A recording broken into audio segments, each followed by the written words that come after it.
Hello, friends. Good evening, and welcome to another episode of 10 Minutes with TmFal. This evening, we're going to be talking about being present. And this is something we talk about a lot. We hear a lot about being present, being centered, being aware.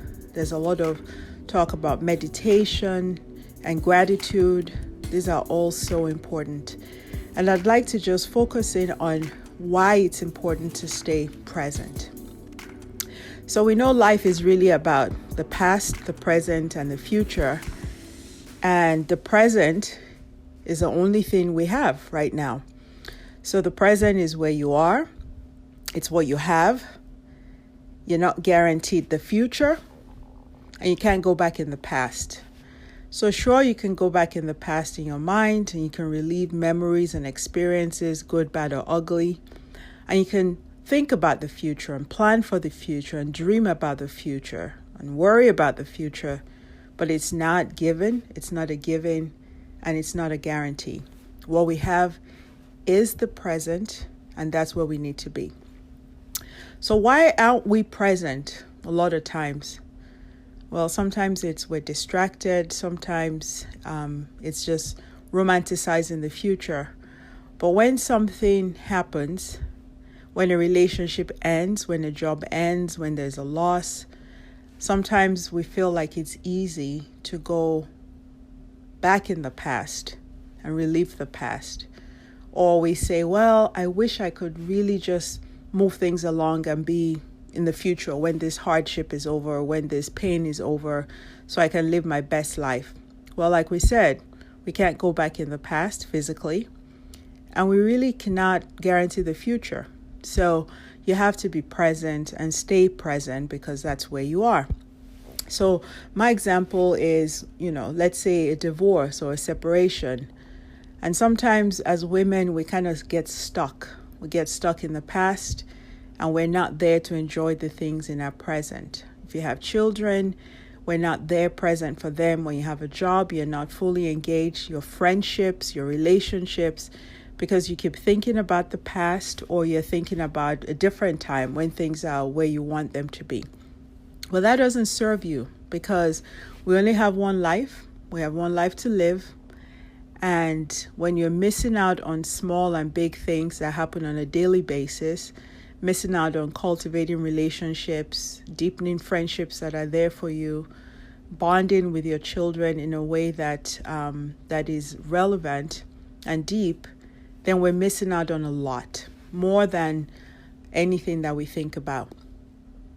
So what are the disadvantages of not being present? Well, if you live in the past, let's start with the past.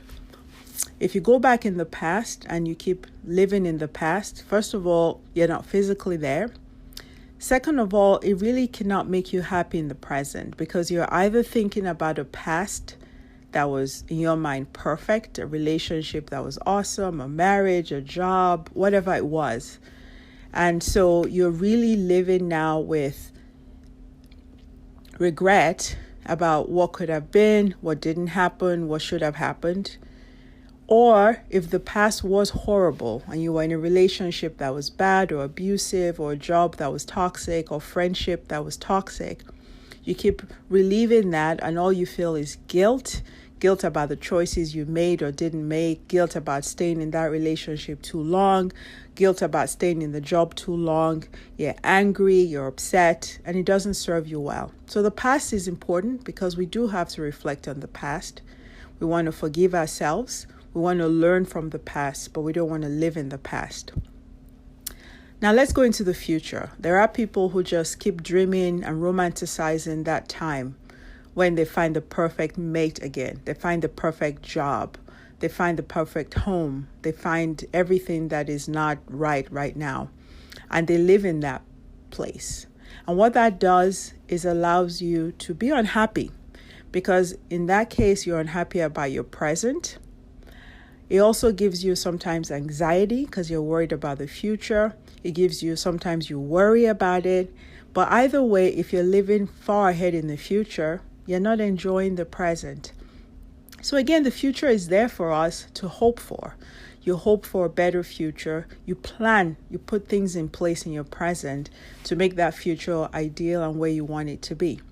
So the past is important to reflect on and to learn from and to grow from, but not to live in. The future is important to hope for, to plan for, to put things in place for, but not to live in, because we can't. The present is where you are. The present is where you celebrate being alive. It's where you acknowledge all the wonderful and beautiful things around you. It's where you celebrate friendships. It's where you value the people and relationships around you. It's where you take time to learn about yourself, to learn more about yourself. It's where you grow. It's where you plan. It's where you put things in place for that future self, for that future that you want. It's where you put steps in place for personal growth. It's where you celebrate victories, big and small. It's where you acknowledge the awesome person that you are. And so the present is where you are. And when you're not fully engaged, you miss out on a whole lot of things. And that really says a couple of things. It says that gratitude needs to be cultivated more, because when you're grateful for being alive and for the challenges and knowing that they're there for a reason to help you grow from, that gives you a sense of peace in the present. It also allows you to take time to put things in place. Now, one of the things that makes it uncomfortable sometimes to be present is when we're so in the past and we haven't forgiven ourselves. So when things end, when relationships end, when marriages end, when jobs end, when homes collapse, when whatever that loss is, we need to reflect on it, own what part we played in that process, and then forgive ourselves. When you're not worried and you're not living in guilt and fear, then you're able to be present. So guilt sometimes is what keeps us from fully engaging.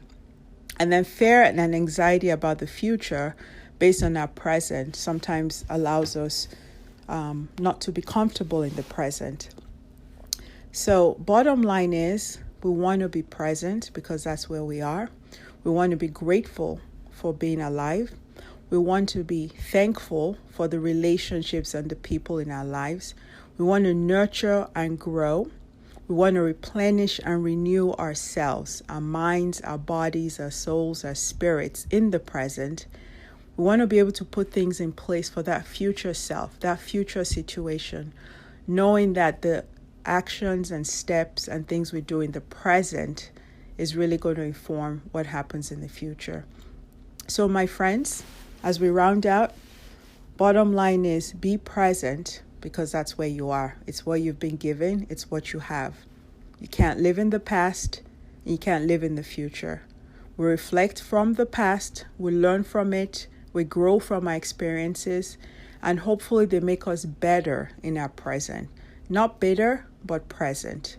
And as we plan for the future and hope for better things and want better things in the future, we don't live or romanticize the future. We don't have anxiety about it or worry about it. We live in the present, putting things in place for that future self, and learn to appreciate and nurture the relationships that are present for you. So again, this is 10 minutes with TmFal, encouraging you, my dear friends, to be present. It's all we have. Learn from the past, be hopeful for the future, but stay firmly grounded in the present and appreciate everything the present has to offer. Thank you. It's been fun. 10 minutes with TmFal.